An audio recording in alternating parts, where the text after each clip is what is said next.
Hello students, প্রতিদিনের মতো আজ আবারও একটি নতুন প্র্যাকটিস সেট নিয়ে চলে এসেছি। এই প্র্যাকটিস সেটে বাছাই করা যে সমস্ত প্রশ্নগুলো রেখেছি সেই সমস্ত প্রশ্নই কিন্তু আপকামিং সমস্ত এক্সামের জন্য হেল্পফুল হবে। শুরু করছি আজকের প্র্যাকটিস সেটের প্রথম প্রশ্ন। বাণিজ্যিকভাবে আঙুর উৎপাদনকে কি বলা হয়? অর্থাৎ এই যে আঙুর উৎপাদন, এই বাণিজ্যিক উদ্দেশ্য অর্থাৎ এই ব্যবসা বাণিজ্যের উদ্দেশ্যে যখন আমি আঙুর উৎপাদন করব সেটাকে কি বলা হবে? অপশন হচ্ছে সেরিকালচার, নাকি হর্টিকালচার, নাকি ফ্লোরিকালচার, নাকি ভিটিকালচার। পারবি? ভিটিকালচার অর্থাৎ বাণিজ্যিকভাবে যে আঙুর চাষ সেটাকে বলা হবে ভিটিকালচার। আচ্ছা, সেরিকালচার মানে কি? রেশম চাষ বা রেশম গুটির চাষ। আর হর্টিকালচার মানে কি? উদ্যান পালন বিদ্যা। আর ফ্লোরিকালচার মানে কি? ফ্লোরি মানে ফ্লাওয়ারটা ঢুকে আছে, তাহলে ফ্লোরিকালচার মানে ফুল চাষ। আচ্ছা, ফুল যখন হলো আরো কিছু এক্সট্রা জেনে নিই, তাহলে ফুল যেহেতু ওই যে ফল চাষটা কি? পোমাম কালচার। আচ্ছা, মৎস্য বা মাছ চাষটা কি? পিসিকালচার। আচ্ছা, তোর এপিকালচার বলে একটা আছে, এপিকালচারটা কি? মৌমাছি প্রতিপালনটা। আর একটা আছে পক্ষী প্রতিপালন বা পক্ষীরালয়, যেটাকে বলা হয় অ্যাভিয়ারি। তাহলে অ্যাভিয়ারি মানেই তো পক্ষী ওয়ার্ডে ঢুকে আছে, তাহলে অ্যাভিকালচার মানে হচ্ছে কিন্তু পক্ষী চাষ, হ্যাঁ, বা পক্ষী প্রতিপালনটা। নেক্সট প্রশ্ন, কোনটি সাময়িক বায়ু নয়? কোনটি সাময়িক বায়ু নয় অর্থাৎ সিজনাল ওয়াইন্ড নয়? অপশন বলছে আয়ন বায়ু, নাকি সমুদ্র বায়ু, নাকি স্থলবায়ু, নাকি মৌসুমী বায়ু। পারবি? আয়ন বায়ু। আচ্ছা, তাহলে আয়ন বায়ুটা কোন প্রকার বায়ুর উদাহরণ? নিয়ত বায়ু। নিয়ত বায়ু কোনটা? না, যে সমস্ত বায়ুগুলো সারা বছর নিয়মিতভাবে একই দিকে প্রবাহিত হয় তাদেরকে বলা হবে নিয়ত বায়ু। নিয়ত বায়ু তিনটি রয়েছে, কি কি? আয়ন বায়ু, পশ্চিমা বায়ু, মেরু বায়ু। আচ্ছা, আয়ন বায়ুটা কোথা থেকে প্রবাহিত হয়? কর্কটীয় ও মকরীয় উচ্চচাপ থেকে নিরক্ষীয় নিম্নচাপের দিকে কিন্তু প্রবাহিত হয়। আচ্ছা, সাময়িক বায়ু, সমুদ্র বায়ুকে সাময়িক বায়ু কেন বলা হচ্ছে? সাময়িক মানে হচ্ছে একটা পার্টিকুলার সময়ে প্রবাহিত হবে। দিনের বেলাতে কিন্তু সমুদ্র বায়ু প্রবাহিত হয়, সারা দিন কিন্তু প্রবাহিত হয় না, শুধুমাত্র দিনের বেলাতে বা পার্টিকুলার একটা সময়ে প্রবাহিত হচ্ছে বলে সমুদ্র বায়ুকে কিন্তু সাময়িক বায়ু বলা হয়। স্থলবায়ুটা কি? না, রাত্রিবেলায় প্রবাহিত হয়। তাহলে যেহেতু একটা পার্টিকুলার দিনের একটা অংশে প্রবাহিত হচ্ছে বা সারাদিনে একটা রাত্রিবেলাতে প্রবাহিত হচ্ছে, তাহলে স্থলবায়ুটা কি হবে? একটা সাময়িক বায়ু। আর একটা মৌসুমী বায়ু। মৌসুমী বায়ুটা দেখ বর্ষাকালের দিকে, বর্ষাকালের সময় ভারতে প্রবেশ করে, আবার শরৎকালের সময় আবার প্রত্যাবর্তন করে দেয়। তার একটা নির্দিষ্ট ঋতু বা নির্দিষ্ট সময়ে প্রবাহিত হয় বলে এটা একটা সাময়িক বায়ু। তাহলে সাময়িক বায়ু কি কি পেলাম? স্থলবায়ু, সমুদ্র বায়ু আর মৌসুমী। নেক্সট প্রশ্ন, অ্যাক্রোমেগালি। অ্যাক্রোমেগালি রোগ কোন হরমোনের অধিক ক্ষরণের ফলে হয়? আচ্ছা, অ্যাক্রোমেগালি হয়তো সকলের অসুবিধা হচ্ছে, যেটাকে বলা হয় বাংলাতে অতিকায়ত্ব। তাহলে যেটাই অ্যাক্রোমেগালি সেটাই অতিকায়ত্ব। সেই রোগটা কোন হরমোনের অধিক ক্ষরণের ফলে হয়ে থাকে? অপশন বলছে এসটিএইচ, নাকি এসিটিএইচ, নাকি টিএসএইচ, নাকি জিটিএইচ। পারবি? এসটিএইচ। আচ্ছা, এসটিএইচ এর ফুল ফর্ম কি? Somatotropic hormone. আচ্ছা, এসিটিএইচ এর ফুল ফর্ম অ্যাডিনোকার্টিকোট্রপিক হরমোন। আচ্ছা, টিএসএইচ এর ফুল ফর্ম কি? Thyroid stimulating hormone. আর আছে জিটিএইচ, গোনাডোট্রপিক হরমোন।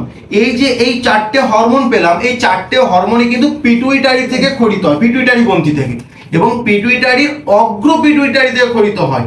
আর পশ্চাৎ পিটুইটারি থেকে দুটো হরমোন খরিত হয়, সেটা কি? এডিএইচ বা অ্যান্টিডাইউরেটিক হরমোন, আর একটা হচ্ছে অক্সিটোসিন। তাহলে এখান থেকে প্রশ্ন আসতে পারে যে অগ্র পিটুইটারি থেকে কোন কোন হরমোন খরিত হয়? তাহলে এগুলো হলো কি কি? ADH, ACTH, GTH, STH, TSH. এগুলো হচ্ছে অগ্র পিটুইটারিতে খরিত হয়। আর পশ্চাৎ পিটুইটারিতে খরিত হয় কোনগুলো? এডিএইচ এবং অক্সিটোসিন। আচ্ছা, এডিএইচ এর কাজ কি? না, বৃক্কীয় নালিকা অর্থাৎ হচ্ছে আমরা যখন নেফ্রন পড়েছিলাম, বৃক্কীয় নালিকাতে পুনঃশোষণের হার কিন্তু বৃদ্ধি করে। তাহলে যদি এডিএইচ হরমোনের কম ক্ষরণ হয় তাহলে কি বৃক্কীয় মানে ওই বৃক্কীয় নালিকায় পুনঃশোষণের হার কমে যাবে, ফলে কি বহুমূত্র রোগ বা ডায়াবেটিস ইনসিপিডাস রোগটা কিন্তু হবে। তার ডায়াবেটিস ইনসিপিডাস রোগ কেন হয়? না, এডিএইচ হরমোনের কম ক্ষরণের জন্য। আচ্ছা, এটা ডায়াবেটিস ইনসিপিডাস। আর ডায়াবেটিস মেলিটাস বা মধুমেহটা কিন্তু ইনসুলিনের প্রভাবে হয়ে থাকে। হলো। আচ্ছা আচ্ছা, ও তাহলে তোর এসটিএইচ বা সোমাটোট্রপিক হরমোনের বেশি ক্ষরণে বা অধিক ক্ষরণে কি হয় অ্যাক্রোমেগালি বা অতিকায়ত্ব, এবং কম ক্ষরণের জন্য কি হয় বামনত্ব। অর্থাৎ বামনত্ব মানে কি খুব হাইটে শর্ট মানে বেটো হবে, আর অতিকায়ত্ব মানে হচ্ছে খুব হাইটে লম্বা হবে। আর এসিটিএইচ হরমোনের অভাবে কি হয় কুশিং বর্ণিত কিন্তু লক্ষণ প্রকাশ পায়। আচ্ছা, নেক্সট প্রশ্ন দেখ, উপরাষ্ট্রপতিকে কে শপথ বাক্য পাঠ করান? উপরাষ্ট্রপতিকে কে শপথ বাক্য পাঠ করায়? অপশন বলছে প্রধানমন্ত্রী, নাকি রাষ্ট্রপতি, নাকি সুপ্রিম কোর্টের প্রধান বিচারপতি, নাকি অ্যাটর্নি জেনারেল? পারবি? রাষ্ট্রপতি। আচ্ছা, রাষ্ট্রপতি উপরাষ্ট্রপতি ছাড়া আর কাকে কাকে শপথ বাক্য পাঠ করায়? প্রধানমন্ত্রী, অ্যাটর্নি লয় অ্যাটর্নি জেনারেল। আর প্রধানমন্ত্রী যেহেতু হয়ে গেল, তার কেন্দ্রীয় সব মন্ত্রীদেরকেও করাবে। সুপ্রিম কোর্টের প্রধান বিচারপতিকে, তাহলে এখানে টুইস্টেড আছে দেখ, সুপ্রিম কোর্টের প্রধান বিচারপতি কাকে শপথ বাক্য করায়? রাষ্ট্রপতিকে। আবার রাষ্ট্রপতিও কিন্তু শপথ বাক্য পাঠ করে কাকে? সুপ্রিম কোর্টের প্রধান বিচারপতিকে। এছাড়া আরো রয়েছে কে শপথ বাক্য পাঠ করায়। আচ্ছা আচ্ছা, রাজ্যপালকে কে শপথ বাক্য পাঠ করায়? হাইকোর্টের প্রধান বিচারপতি হচ্ছে রাজ্যপালকে শপথ বাক্য পাঠ করাবে, আর রাষ্ট্রপতিকে সুপ্রিম কোর্টের প্রধান বিচারপতি কিন্তু রাষ্ট্রপতিকে শপথ বাক্য পাঠ করাবে। আর মুখ্যমন্ত্রীকে কে শপথ বাক্য পাঠ করায়? রাজ্যপাল। আচ্ছা, নেক্সট প্রশ্ন, 1925 সালে ভারতীয় জাতীয় কংগ্রেসের সভাপতিত্বকারী প্রথম ভারতীয় মহিলা। আচ্ছা, তাহলে 1925 সালে বলেই দিয়েছে সালটা, সেই সময় কিন্তু ভারতের সর্বপ্রথম ভারতীয় মহিলা, সর্বপ্রথম বাঙালি মহিলা কিন্তু সে সভাপতি, ভুল বললাম 1925 সালেই সর্বপ্রথম ভারতীয় মহিলা কিন্তু জাতীয় কংগ্রেসের সভাপতি হয়েছিল। সেটা কে হয়েছিল? অপশন বলছে পদ্মজা নাইডু, নাকি সরোজিনী নাইডু, নাকি অ্যানি বেসান্ট, নাকি প্রীতিলতা ওয়েদদার? সরোজিনী নাইডু। তাহলে 1925 সালের কানপুর অধিবেশনে কিন্তু সর্বপ্রথম ভারতীয়দের থেকে মহিলা সভাপতি হলো কে? সরোজিনী নাইডু। আর ভারতীয় ওয়ার্ডটা যদি না দিয়ে দেয় তখন কিন্তু হয়ে যাবে অ্যানি বেসান্ট, কলকাতাতে হয়েছিল 1917 সালে। তাহলে জাতীয় কংগ্রেসের প্রথম মহিলা সভাপতি কে ছিল? Annie Besant. সেটা কত? কলকাতা অধিবেশন হয়েছিল 1917। আর যখনই বলে দিবে যে ভারতীয় মহিলা তখন হয়ে যাবে কে? সরোজিনী নাইডু 1925 সালে কানপুর অধিবেশনে হয়েছিল। হলো। আচ্ছা, সরোজিনী নাইডু, হ্যাঁ বল। ভারতের প্রথম মহিলা রাজ্যপাল যিনি কোথাকার ছিল? উত্তরপ্রদেশে। আর পদ্মজা নাইডুকে পশ্চিমবঙ্গের প্রথম মহিলা রাজ্যপাল। আচ্ছা, আর প্রীতিলতা ওয়েদদার কিসের সাথে যুক্ত? ওই বিপ্লবী আন্দোলনের সাথে যুক্ত ছিল, এবং সে হচ্ছে ভারতের প্রথম বাঙালি মহিলা শহীদ। প্রথম বাঙালি মহিলা শহীদ ছিল কিন্তু প্রীতিলতা ওয়েদদার। নেক্সট প্রশ্ন, নিম্নের কোন সালে পশ্চিমবঙ্গে সবুজ সাথী প্রকল্পের সূচনা করা হয়? অর্থাৎ কত সালে পশ্চিমবঙ্গে সবুজ সাথী প্রকল্পের সূচনা হয়েছিল? অপশন বলছে 2015, নাকি 2016, নাকি 2013, নাকি 2014? 2015। সবুজ সাথী প্রকল্পটা কি না 9 থেকে 12 এর মধ্যে শিক্ষার্থীদের বা যারা পড়াশোনা করছে ছাত্রছাত্রীদের কি হবে না সাইকেল বিতরণ করা হয়েছিল। সেটা হচ্ছে সবুজ সাথী 2015 সালে।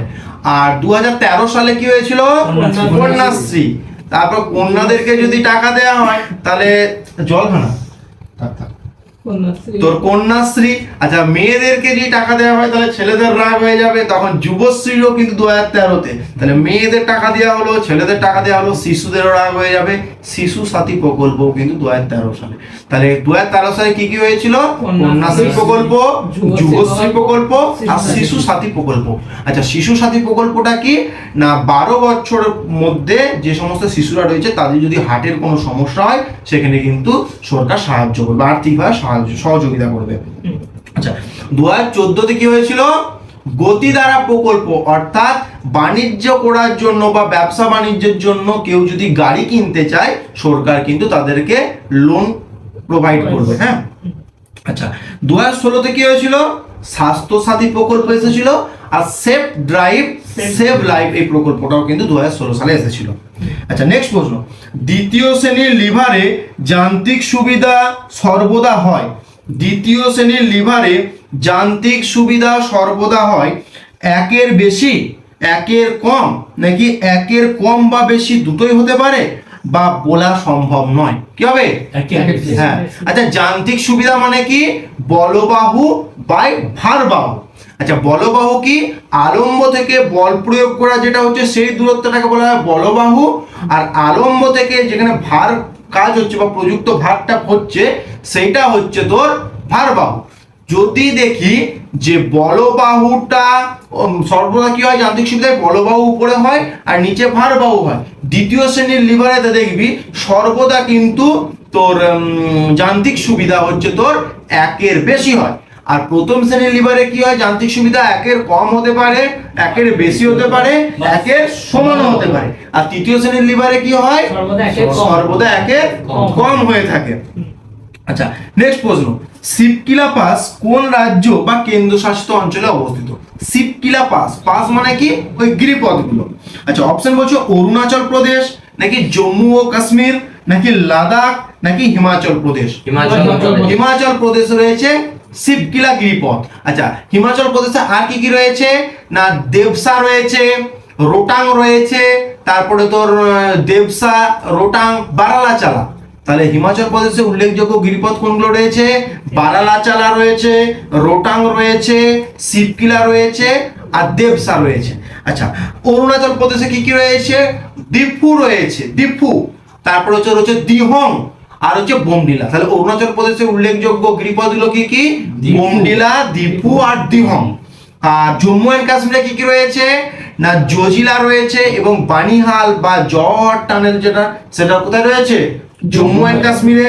আর লাদাখে কি কি রয়েছে? লাদাখে প্রচুর রয়েছে, আগহিল পাস রয়েছে, মিনতাকা পাস রয়েছে, তারপরে তোর এদিকে খারদুংলা পাস রয়েছে, এগুলো সব কিন্তু লাদাখে রয়েছে। নেক্সট প্রশ্ন, শান্তিস্বরূপ ভাটনগর পুরস্কার দেওয়া হয় কোন ক্ষেত্রে? শান্তিস্বরূপ ভাটনগর পুরস্কার দেওয়া হয় কোন ক্ষেত্রে? অপশন বলছে শান্তি, নাকি বিজ্ঞানের জনপ্রিয়তা, নাকি চিকিৎসাবিদ্যা, নাকি খেলাধুলা? বিজ্ঞানের জনপ্রিয়তার জন্য কিন্তু শান্তিস্বরূপ ভাটনগর পুরস্কার দেওয়া হয়, যেটা 1958 সাল থেকে কিন্তু দেওয়া হচ্ছে। আচ্ছা শান্তির জন্য পুরস্কার দেওয়া হয়, একটা পুরস্কার নাম বল। নোবেল পুরস্কার দেওয়া হয়। আচ্ছা নোবেল পুরস্কার ওই যে শান্তি দেওয়া, এটা কিন্তু কোথা থেকে দেওয়া হয়? অসলো, নরওয়ের অসলো থেকে। বাকি যে বিভাগের মানে তোর নোবেল দেওয়া হয় সেগুলো কিন্তু সব সুইডেনের স্টকহোম থেকে, আর শুধুমাত্র তোর শান্তির পুরস্কারটা নরওয়ের অসলো থেকে দেওয়া হয়। মাদার টেরিজা 1979 সালে কিন্তু শান্তিতে নোবেল প্রাইজ পেয়েছিল। আচ্ছা চিকিৎসা বিদ্যার সাথে যুক্ত একটা প্রাইজ ধন্বন্তরী পুরস্কার, যেটা 1971 সালে কিন্তু শুরু হয়েছে। আর খেলাধুলার সাথে যুক্ত একটা পুরস্কার অর্জুন পুরস্কার, যেটা 1961 সাল থেকে শুরু হয়েছে। আজকের আলোচনার শেষ প্রশ্ন, জটায়ু চরিত্রের সৃষ্টিকর্তা কে? জটায়ু চরিত্রের সৃষ্টিকর্তা কে? অপশন বলছে সুকুমার রায়, নাকি সত্যজিৎ রায়, নাকি কাজী নজরুল ইসলাম, নাকি রবীন্দ্রনাথ ঠাকুর? এই প্রশ্নের উত্তরটা তোমরা কমেন্ট বক্সে কমেন্ট করবে। আর আমাদের আলোচনা কেমন লাগলো তোমরা কিন্তু কমেন্ট করতে একদম ভুলো না। তাহলে তোমরা যতই ভাবে বলবে তত আমি উৎসাহিত হব, আরো ভালো ভালো প্রশ্ন নিয়ে আসবো। দেখা হচ্ছে নতুন ভিডিওতে।